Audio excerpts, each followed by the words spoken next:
Oh boy, Oilers fans. Oh boy. What a game that was. I can't even be too loud right now because I am in a hotel room, so I can't just scream at the top of my lungs. But wow. Wow. So many of you know that was my first ever playoff game live. Probably couldn't have picked a better game to see live for the first time in my entire life. The first two periods, obviously, probably not going to talk about too much about the first two periods. The LA Kings absolutely had things on lockdown. 3-1 after two. It was going to take a miracle for them to come back. Now, something I talked about in the pregame report with LA, one of the keys to the games for them was don't sit back. They have to push the pace. Even if they have the lead, they can't just sit back. They can't play passive. Because in game 3, the Kings, 4-3 lead heading to the third period, they played passive. The Oilers were able to push, eventually tie the game, get the power play goal, the go-ahead goal, and then eventually a couple empty netters, and they win the whole thing. This one was a similar story. The Kings have a 2-goal lead in the third period, and they were doubling the shots of the Oilers. I think the Oilers had about 14 or 15 shots after 2 periods. Like, Edmonton was generating nothing. The LA Kings absolutely had this game under control. They were doing a great job in the neutral zone. The Oilers had no transition attack. The amount of giveaways that the Oilers had was just mind-boggling, and it was so frustrating to watch. But that third period, now, I don't know what it's like when you're watching on TV compared to like what my view was at Rogers Place. But the Los Angeles Kings, basically right from puck drop in the third period, it is just 5 guys back. There is nobody forechecking. It's just 5 guys in the neutral zone waiting for you to try and skate through them. And Edmonton is too good of a team to do that with. You cannot play passive against the Oilers. I don't know why the LA Kings keep trying to go into the shell when they have a lead against Edmonton. The Oilers have too much skill up front to allow this to continue. It doesn't make any sense why they would just continue to do this. Obviously, I don't know what just happened. I have no idea if my video just skipped there. I said encoding overload, so my apologies. I am in a hotel room. I have a completely different setup than usual. I don't even know if this mic sounds good. But as I was trying to say, if I sound repetitive here, I do apologize. As I was trying to say before my whole thing froze, the LA Kings, they can't afford to play passive in the neutral zone. The Oilers are too good. They're too fast. They're too skilled to be able to do that. Now, as I mentioned, after 2 periods of play, I was so frustrated. I was texting my dad. I made a couple posts on Twitter, in my Discord server. I was like, this kind of sucks. Like, it was not a fun time. Now, the experience itself was fun, but the game that I was watching live was not fun. And obviously, I am so happy that the team managed to find a way to come back. They tied the thing up late in the third. Evan Bouchard scored 2 third-period goals to tie the game up. One of them was kind of a fluky goal, and then the other one, the Oilers had the net pulled. By the way, no timeout with a minute left, offensive zone faceoff. Chris Knobloch, do you know how to use a timeout, buddy? Not sure what that was all about. Obviously, they used the timeout in overtime before the power play goal, which was great. Maybe he just had a feeling, but it was a little bit weird that they had a couple shifts in the O-zone. There's a minute left. You have the O-zone face-off. You're down by 1, net pulled. You don't call the timeout. I thought that was very interesting. The people that were sitting beside me, I was like, why didn't he call his timeout? And they were like, I don't know. And by the way, also the fans, holy smokes. Unbelievable fan atmosphere. I was in section 209. So for people who go to games regularly, you'll know where that is. But I posted some pictures of what my view looked like on Twitter. So if you want to check that out on X or Twitter.com, you can do that. Perfect view. You get the whole ice. Absolutely loved it.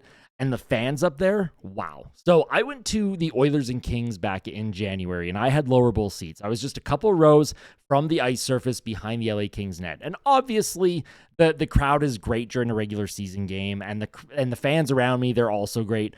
But being up in the upper level, there's a different type of fan, and it's the type of fan that you have no idea who this person is beside you at the start of the game, but by the end of the game, you two are high-fiving, you're handshaking, you're hugging, and it's like you are best friends. And the atmosphere at Rogers Place tonight for this playoff game, I couldn't have asked for better fans to spend around me during the game. The two guys beside me, one of them, he had seen a few games before. He's been to lots of Oilers games, but he brought a friend, and I just want to make a note of this because I thought this was so cool. So the friend that he brought had never, ever been to a game ever, not even regular season. So this was his first NHL game ever. And he had his phone out a lot. He was taking videos, he was taking pictures, and his buddy beside him was explaining a lot of the rules, like if there was an icing or an offside or a penalty, kind of like what was going on. And it was so great. And the fans around us were super engaged with that, and it was so much fun. And when we tied it up, that guy, the brand new fan, first game ever, he was so excited. We were high-fiving, we were hugging. It was unbelievable.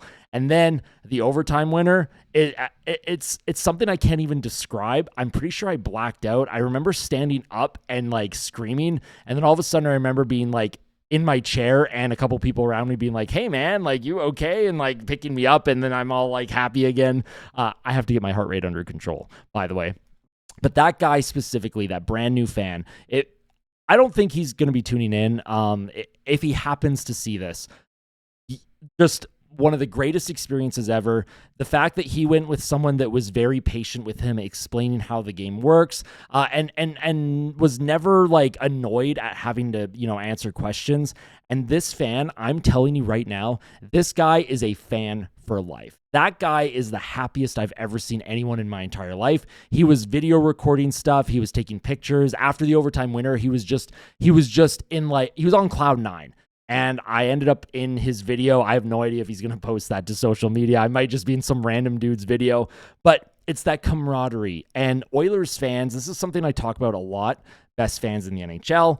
It's obviously easy for all of us, no matter who we cheer for, whether it's the Kings, the Leafs, the Habs, the Sens, whoever we're cheering for, right? We always consider our fans the best fans. But tonight's experience was something special. It might have just been the playoff atmosphere. It might have just been the people that I was around tonight. First ever playoff game for myself. I've been to tons of regular season games, never been to a playoff game. That was something special. That is a moment that is going to stick with me forever. And I know that guy that was 2 seats to my left, that brand new fan, I wish I would have caught his name. I should have got his name before I recorded this. It just warms the heart. That's what hockey's about. Yes, the Oilers won, and that is obviously like what we want to see. We want to see this team win, but the fan experience, someone that has obviously made memories for life, no matter what happens during this playoff run, that guy, just seeing what his reaction was like, how emotional he was, how engaged he was, it's truly something special. And it's something that I always preach on this channel, that like positive vibes, always, welcoming other fan bases. Something I try and do all the time. No matter who you cheer for, this channel is a place for you. Yes, I'm an Oilers fan. Yes, there is going to be hometown bias. Yes, there's going to be times where maybe I'm a little cynical or I'm a little over the top, or, my emotional reaction with my team. That's obviously, that all makes sense. But the fan experience, that fan interaction, Oilers fans truly, truly are the best fans in the world. And yes, I'm ranting about some random fan that I didn't even get his name, but it just left a lasting impression on me. I'm surprised I have a voice. Like I said, the first 2 periods, pretty low event hockey, but that third period, I'm pretty sure after the second, I haven't taken a look at the stats yet. But after the second period, I think Edmonton outshot the Kings about 33-10 or something. Like the third period in overtime, it was all Edmonton. If Edmonton had lost in that overtime, I would have been so discouraged. They just absolutely pressed and they pressed and they pressed and press. They did not stop. And the LA Kings, they went 3 lines and 4D basically in the third period in overtime, and they looked gassed. The Los Angeles Kings looked gassed. So it's going to be very interesting to see what LA does to respond once they go back home. They're the best home team in the NHL. Obviously, the Oilers have tied the series up. There is a great opportunity to possibly get that series lead and finish things off Game 6 in Edmonton, but there's a lot to talk about. Obviously, tomorrow I'm going to be going over the Edge visualizer. I'm going to be doing a day after discussion, obviously a long form video. I can't get everything that I want to talk about in this video tonight. I'm in a hotel room. There are people sleeping. There are people just... I just can't do it tonight, unfortunately, but we have the score up top. We have all the stats on the left side of the screen. We'll quickly go over it, and then we'll wrap things up. So the final shots on goal tonight, 48-41, which means Calvin Pickard had a .927 save percentage. Calvin Pickard, can we get a round of applause for Calvin Pickard, by the way? Holy smokes. And yes, Money Puck says he had a negative goal save above expected. I don't care what Money Puck says tonight. That guy, a .927. In my pregame report, I asked for a .900. Calvin Pickard made some really big saves. And yeah, the LA Kings had 3 goals after 2. But once again, just like Game 3, the Oilers are down heading to the third. He doesn't give up the next one. He did not give up a goal in the third period in Game 3. Didn't do it tonight, and he didn't do it in overtime. The Kings had a couple good looks, and Calvin Pickard looked solid. This is why we want him to stay in the crease. He is comfortable in the crease. He looks confident, and the team in front of him is incredibly confident. And I am so happy to, I don't even know what I'm trying to say or think here, but Calvin Pickard, there's an aura about him and the way he's moving in his crease. And just when the LA Kings, when they had chances 2-on-1s or 3-on-2s or whatever the case was, there was a chance late in the third period. The Kings had a 2-on-1. I think it was Fiala that took the shot and it hit the outside of the post. But Pickard didn't really give him an angle to shoot at. There might have been room on the top right post, maybe, but Pickard didn't give him a proper angle. And he came out, he cut the angle off, and I just had a feeling. The guy beside me was like, I think we're tying it up. And I was like, I think so too. And it's like we all collectively knew that the team was going to come back. And Calvin Pickard is instrumental in that. I'm curious to see what the line adjustments are going to be. I thought Trent Frederick, at least live, looked okay tonight. I liked John Klingberg a lot. I thought he made some really good plays. Evan Bouchard and Darnell Nurse were good when they weren't together. I think Bouchard and Nurse are great when they are not paired together. That pair is not working right now. Maybe have Wallman with Bouchard, maybe have Nurse with Kulak, or whatever you want to do. Nurse and Bouchard are not working. That pair combined was disastrous. And after the LA Kings made it 3-1, it was pretty obvious that you can't keep playing them. And at least Evan Bouchard, he turned his game around in that third period. He was absolutely clutch. He gets the game within 1, and then he ties it up with a Bouch bomb with 30 seconds left. And then, of course, the Oilers get that late overtime power play. Didn't think we were going to get a power play with how this game was being officiated. And then Leon Draisaitl, he is absolutely clutch as always. 4 points for Leon. What a game. What a game. I am so happy. I got our rally towel. I'll be waving this thing on stream all the time. And I had to also get a new victory chain. I don't know if you noticed, it's a blue chain. I forgot my usual victory chain at home. So after the game tonight, I went to the Oilers shop and I bought a brand new one. I had to wear some kind of chain in the right. Couldn't forget that. I already owe the community tons of memberships, or I have owed the community tons of memberships. So we're going to wrap things up here. Hopefully this video looks and sounds okay. It's a little bit different than usual. I hope you all enjoyed the game. It is super late. I hope you all get a great sleep. If you're watching this the next day, look out for a day after discussion sometime later today, which would be what is it? The 28th, April 28th. That's the time. That's the day.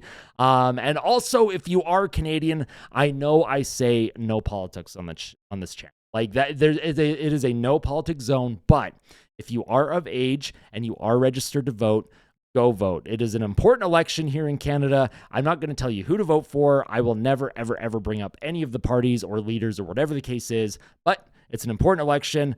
Go vote. Also, tell someone that you love them. And as always, Oilers fans, fight like a kid. Fight like Ben. Let's go Oilers. We'll see you in the day after. And, of course, I can't wait for Game 5. It's going to be amazing. I will be back with a pregame report, and then I will do a live stream for Game 5. I love all of you. Your support's amazing. We'll see you soon. Take care, and I love you, Oil Country. See you later.